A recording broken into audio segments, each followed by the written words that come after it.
Párense en los caminos y miren y pregunten por las sendas antiguas cuál sea el buen camino y anden por él y hallen descanso para sus almas.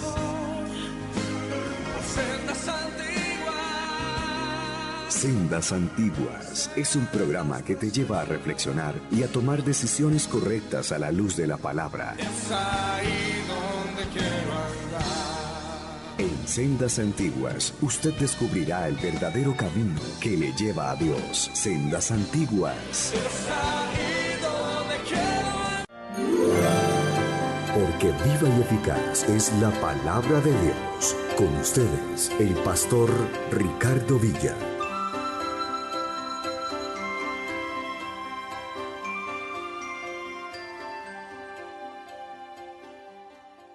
Y comenzamos a mirar el tema en la noche oscura de la depresión. Pues hoy vamos a estar en la segunda parte de este tema, que lo estamos basando en el libro de Números, en el capítulo 11, los versículos 1 al 10, que pues vamos a leer para poder entrar en materia. Los versículos 1 al 10 dicen: aconteció que el pueblo se quejó a oídos de Jehová, y lo oyó Jehová, y ardió su ira, y se encendió en ellos fuego de Jehová, y consumió uno de los extremos del campamento. Entonces el pueblo clamó a Moisés, y Moisés oró a Jehová, y el fuego se extinguió, y llamó a aquel lugar Tabera, porque el fuego de Jehová se encendió en ellos, y la gente extranjera que se mezcló con ellos tuvo un vivo deseo, y los hijos de Israel también volvieron a llorar y dijeron: ¿quién nos diera a comer carne? Nos acordamos del pescado que comíamos en Egipto de balde, de los pepinos, los melones, los puerros, las cebollas y los ajos. Y ahora nuestra alma se seca, pues nada sino este maná ven nuestros ojos. Y era el maná como semilla de culantro, y su color como color de bedelio. Y el pueblo se esparcía y lo recogía, y lo molía en molinos, o lo majaba en morteros, y lo cocía en caldera, o hacía de él tortas. Su sabor era como sabor de aceite nuevo. Y cuando descendía el rocío sobre el campamento de noche, el maná descendía sobre él. Y oyó Moisés al pueblo que lloraba por sus familias, cada una a la puerta de su tienda, y la ira de Jehová se encendió en gran manera. También le pareció mal a Moisés. Sendas Antiguas es un programa que te orienta para llevar una vida mejor.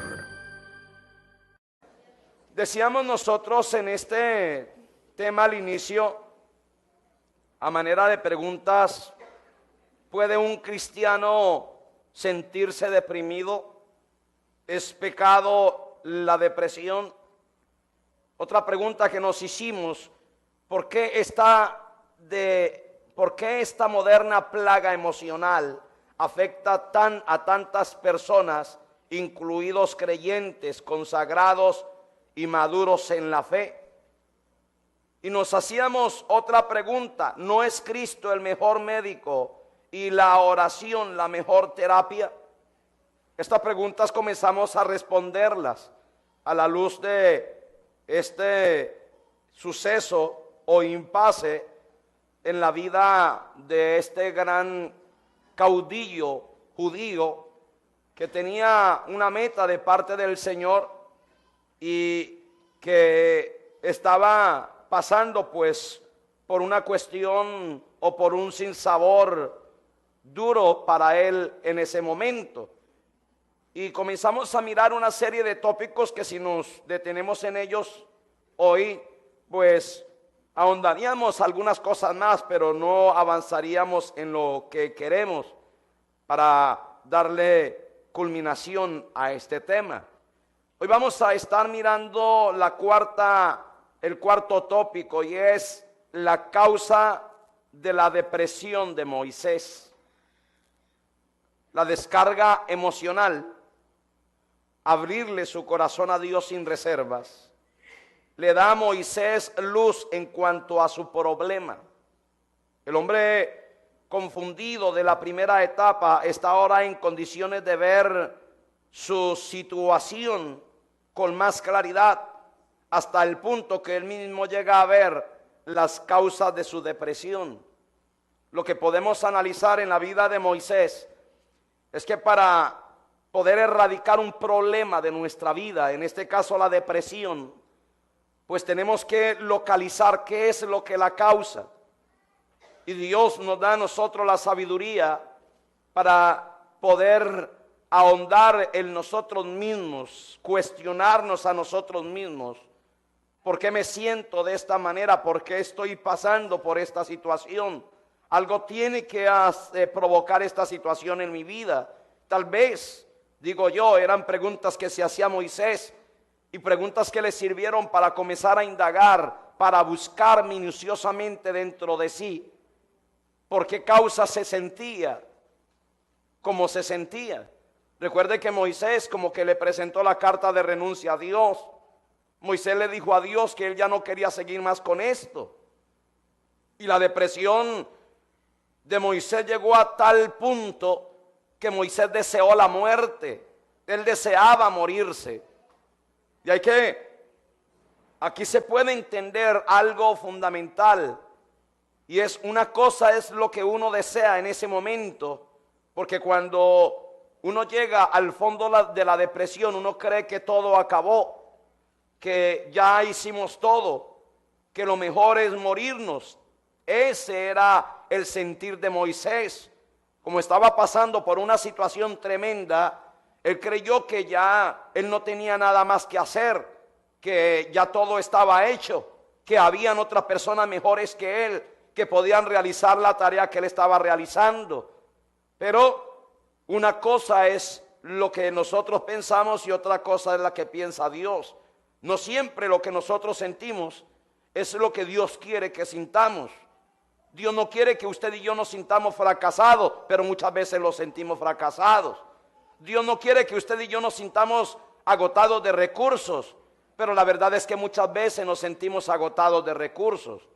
Entonces, vuelvo a enfatizar eso porque es importante.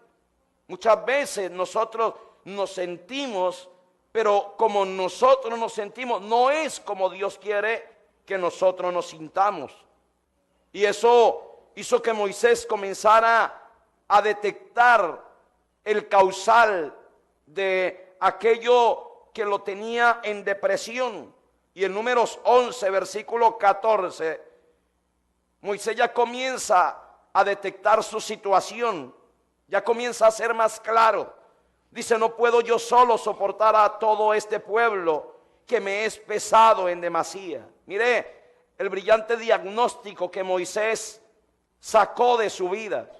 Moisés no podía seguir adelante si no encontraba este diagnóstico en su vida. Él estuvo dispuesto a mirar el contexto de su situación. Por eso en Números 1 al 10 del capítulo 11 nos ayuda a entender esas razones de la angustia. Las repetidas quejas del pueblo murmurando sin cesar habían llevado a agotar la paciencia de Dios mismo. O sea que esa angustia que Moisés sentía era una angustia que se justificaba, porque no hay nada más angustioso que un pueblo que se queje menospreciando las bendiciones de Dios, como lo era el caso del pueblo de Israel. El pueblo de Israel se quejaba sin razón. Y note que hay una palabra en el versículo 5 de Números 11, cuando dice: nos acordamos del pescado que comíamos en Egipto de balde. Eso es una vulgar mentira, porque ese pueblo estaba esclavizado, y ese pueblo todo lo que comía, vestía o bebía lo pagaba. Por eso es que cuando Dios saca al pueblo de Egipto, lo remunera y toca el corazón de los mismos egipcios para que le dieran al pueblo de Israel alhajas de oro y toda joya preciosa y mantos y telas, porque era en especie de una remuneración que Egipto le daba al pueblo de Israel.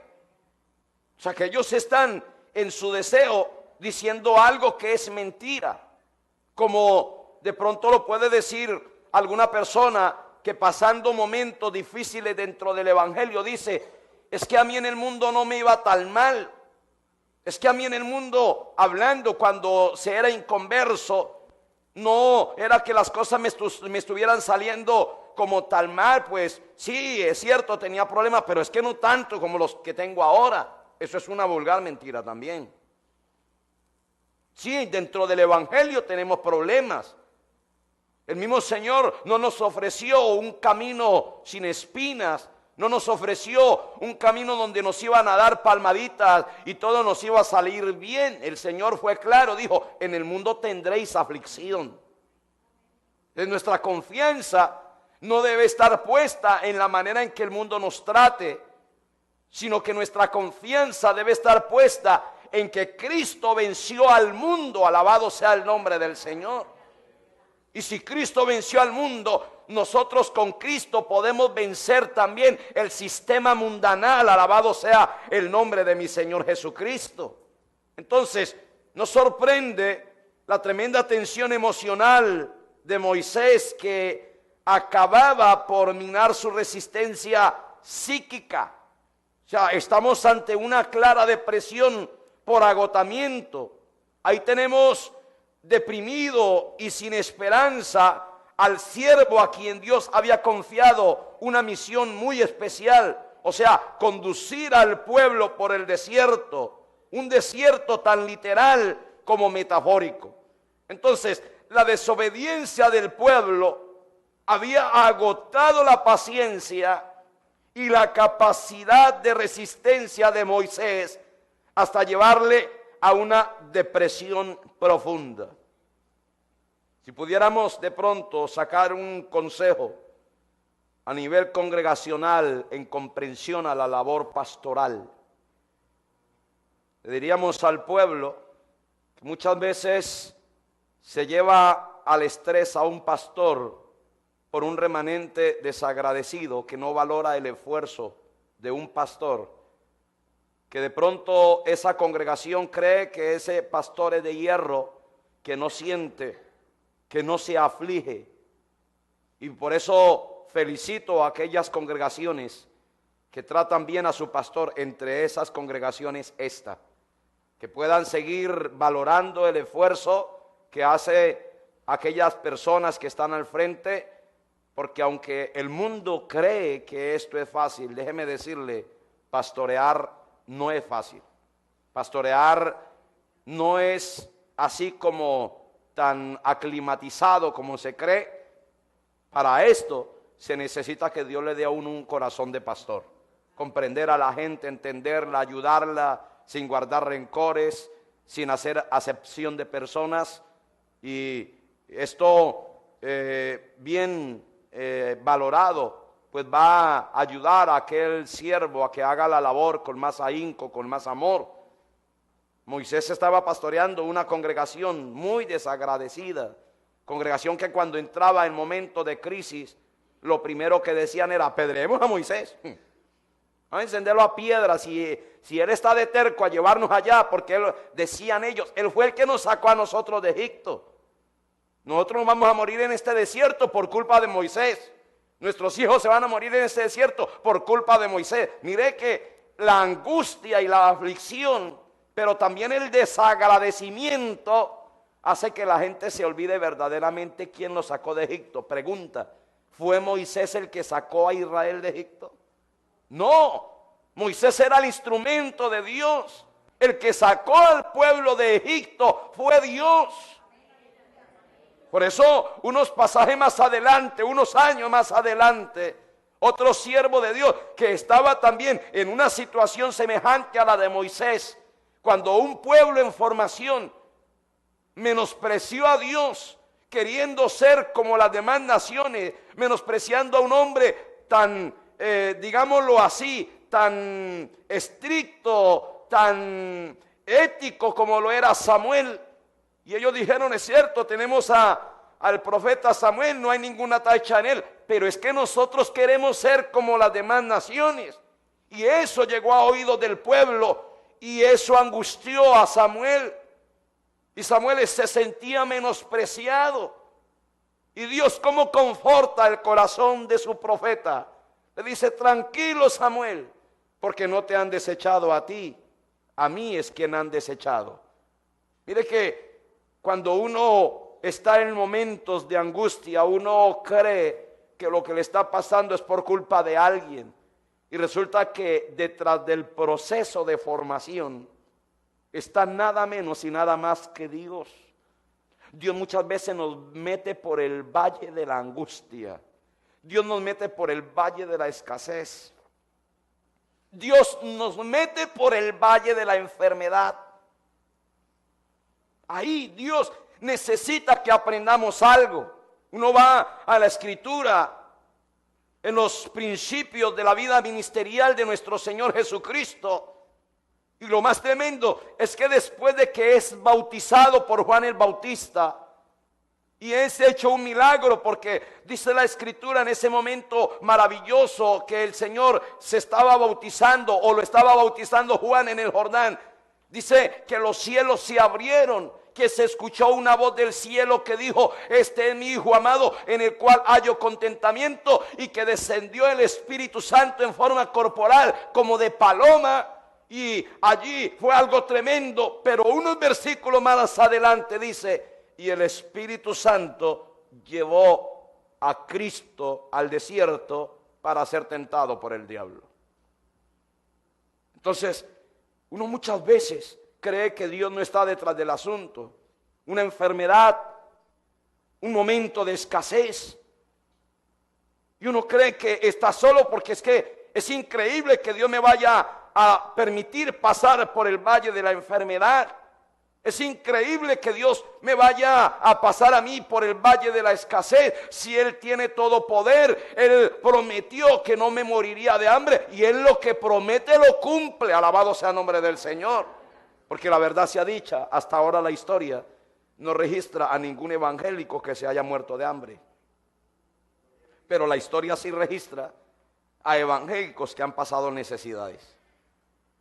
Una cosa es morirse de hambre y otra cosa es ser pasado por ese molino que de hecho tenemos que pasar, porque de la única manera que podemos valorar la presencia de Dios es en los momentos de escasez. Cuando usted valora más un milagro que Dios haga en su economía, cuando su economía está por tierra, cuando usted no tiene de dónde echar mano y de un momento a otro Dios hace un milagro.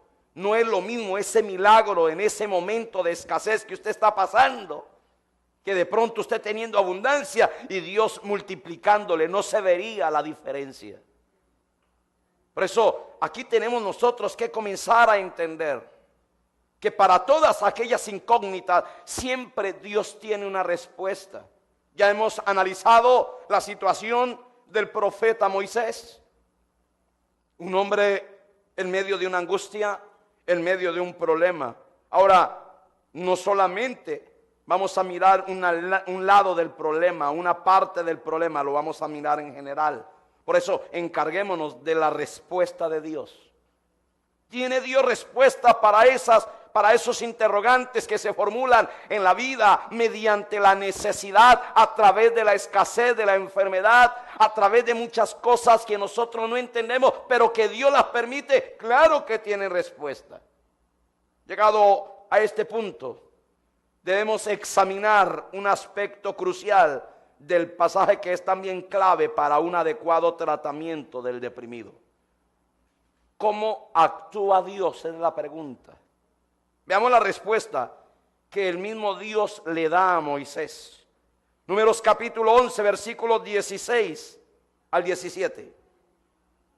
Hablando Dios dice, reúneme 70 varones de los ancianos de Israel, que tú sabes que son ancianos del pueblo y sus principales, y tráelos a la puerta del tabernáculo y esperen allí contigo. Y yo descenderé y hablaré allí contigo y tomaré del espíritu que está en ti y pondré en ellos y llevarán contigo la carga del pueblo y no la llevarás tú solo. Ahora escuche esto. En el momento más necesario, cuando Moisés no puede más y desea la muerte, o sea, cuando ya ha tocado fondo, cuando ya no puede llevar un so pretexto de encontrar paz en usted mismo,